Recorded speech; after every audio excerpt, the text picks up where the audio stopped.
Estamos de volta e, como você já sabe, neste bloco a gente vai conversar sobre as 7 linhas de Umbanda.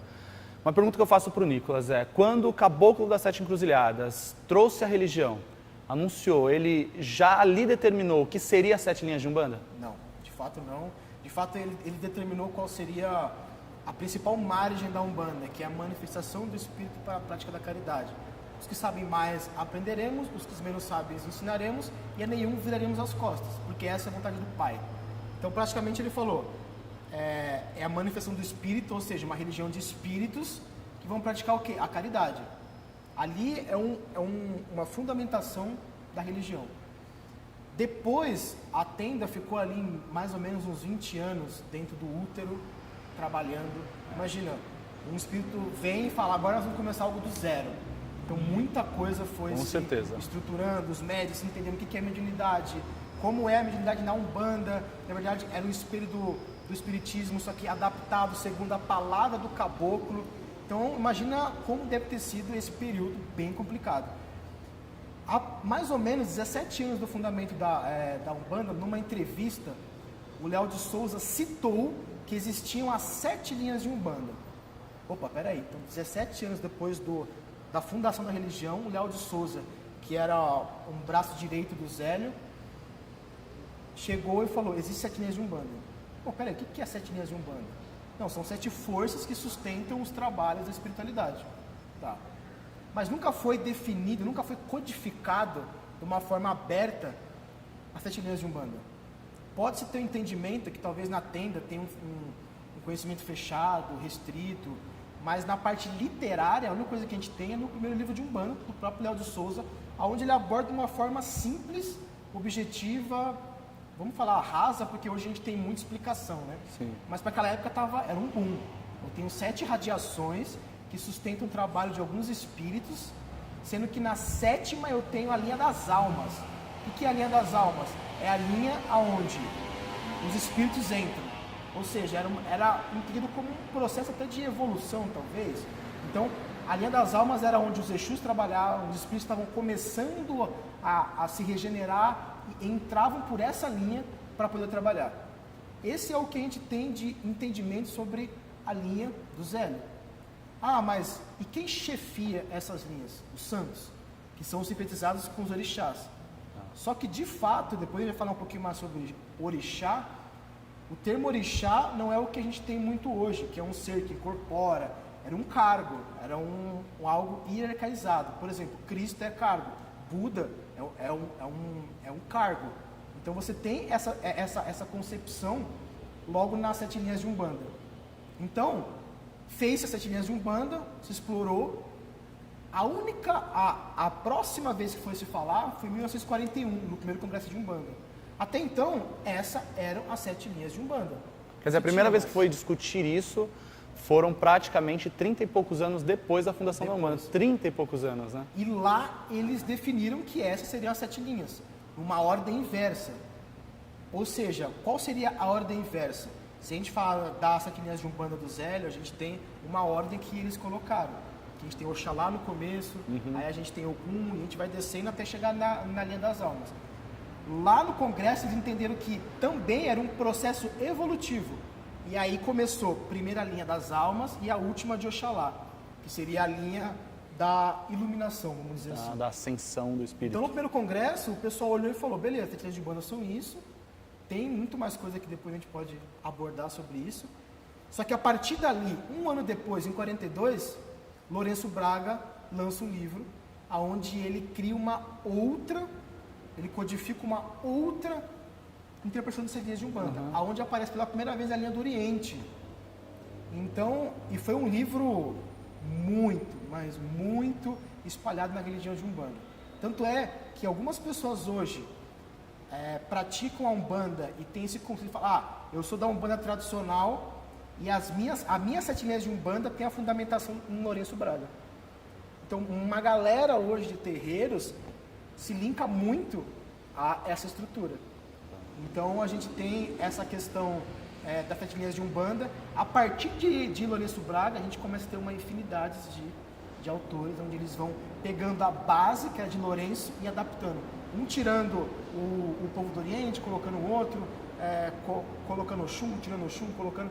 Então a gente começa a ver que existiam variações pequenas, até o primado de Umbanda chegar e falar, essa aqui é a nossa 7 linhas de Umbanda, aonde aparece pela primeira vez a linha dos Herês, né? Onde começa a aparecer uma linha dentro das 7 linhas de Umbanda.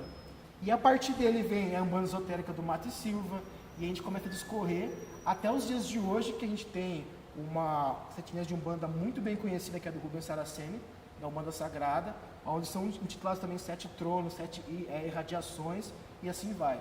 Então, se você olhar a história, o princípio maior são 7 energias, são 7 vibrações. Pode ser 7 caminhos de evolução? Pode ser 7 caminhos de evolução.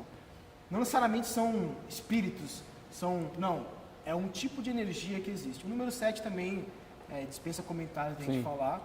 Então a gente entende que as 7 linhas de Umbanda, o que ela pode ser padronizada na sua história, é que são 7 tipos de energia. Mais interessante tem terreiro de Umbanda que não tem 7 linhas de Umbanda. Os afros, alguns, ou talvez a maioria dos que tem uma maior influência afro, não tem 7 linhas de Umbanda. Eu conheço terreiros que não... Fala-se dos 16 orixás, por exemplo, exato, mas não se fala de 7 linhas de Umbanda. A maior preocupação deles é quais orixás a casa trabalha. A casa trabalha com 6, com 8, com 10, com 16. Essa é a linha que a gente trabalha, e ponto. Então, se você estar num terreiro de Umbanda, ele não tem as 7 linhas como um fundamento, não quer dizer que ele não é de Umbanda. Porque a margem que delimita o que é Umbanda é a palavra do caboclo. E nunca saiu da boca do caboclo que a Umbanda é uma religião que tem as 7 linhas e que está estruturado. Que se não tiver, não é Umbanda. Não é Umbanda. Não. Ou seja, então a gente vai entender que as 7 linhas ela foi algo trazido pela espiritualidade e pouco a pouco adaptado também pelo homem, meio que para ir fundamentando aquilo que eles praticavam. Total. E aí quando você pega Lourenço Braga, que foi o primeiro ali, depois do primeiro congresso a falar das 7 linhas de Umbanda, ele foi o primeiro que abriu as 7 linhas. Então ele tem legiões, falanges, falangeiros, e ele abre um leque imenso. Se você estudar também Mato e Silva, também ele faz isso. Ele tem também essa questão de... Ele entende que as 7 linhas são 7 radiações divinas. A gente tem um livro aqui, inclusive, que eu acho que tem até um mapa, se eu não me engano. Exato. E aí ele chama de potestades. Né? Ele fala que são poderes que não podem ser entendidos pelo ser humano. E a gente tem hoje também... O Saraceni também, os tronos de Deus que não tem forma, são irradiações e que se abrem também em vários orixás. Então, depois do Lourenço Braga, também teve essa concepção de eu vou abrir as 7 linhas e vou codificar cada vez mais ela. Mas é difícil hoje você ver as 7 linhas originais do Zélio implantadas em alguns terreiros. Conheço 2, mas assim, a grande maioria segue outras bases também. E às vezes também o próprio Pai de Santo, orientado pelo guia espiritual, adapta alguma que já existe e assim vai se constituindo. Ou seja, então a gente entende, até para um contexto histórico e para contribuir com a busca pelo fundamento da religião também, que um terreiro que não fala e que não tem na sua base o que é as 7 linhas de Umbanda, o que são, né, de certa maneira, as 7 linhas de Umbanda, eu diria que não é um terreiro, então, que está menos que o outro que tem isso muito bem expressado. Exato. As 7 linhas de Umbanda entram como um fundamento meio que de cada doutrina. Exato. Não por regra, é uma coisa que todo mundo tem que ter e seguir. Então o médium não entra na casa querendo saber quais as 7 linhas de Umbanda aqui. Talvez ele não tenha essa resposta. No dia a gente está buscando muito o racional de, não, tem que ter uma lógica. A energia não tem uma lógica, a fé não tem uma lógica. Tanto é que se eu viver um momento de fé intensa de transformação, eu nunca vou conseguir expressar em palavras. Por mais que eu possa buscar um vocabulário, não, porque é inexplicável. Então as 7 linhas de Umbanda também pode ser vista como algo inexplicável, como uma energia. Só que ela pode também trabalhar de várias formas, em diversas casas diferentes. Com certeza. Maravilhoso, maravilhoso. Essa é a Umbanda que a gente pratica, que a gente gosta, acredita e acreditar no sentir, muito mais do que às vezes no entender. A minha avó, ela trabalhava, não trabalhou com muitos orixás, ela trabalhava com Oxalá, nunca veio incorporar Oxalá, mas ela tinha como uma referência. Ela trabalhava com Iemanjá, Ogum, Xangô e Oxum. Eram esses e Oxóssi. Só que ela nunca incorporou nenhum deles, ela tinha um entendimento diferente de orixá também, mas ela entendia que aquelas forças representavam algo. Minha avó nunca leu livro nem nada, E às vezes depois que eu li Totalmente o livro, intuitivo, né? aí eu queria às vezes impor para ela, não, vou, mas e tal coisa? Ela fala, não, esse orixá aqui representa algo pra gente. E é esse tipo de energia que a gente tem que tratar. Muito simples, mas a gente às vezes quer rebuscar uma coisa que é muito simples, com certeza. muito natural. Com certeza, maravilhoso. E qual que é o tema do próximo? O próximo a gente vai falar sobre mediunidade. Mediunidade. Então vamos lá, vamos conhecer um pouco da mediunidade nessa linha do tempo, do Zélio para cá. Vamos lá.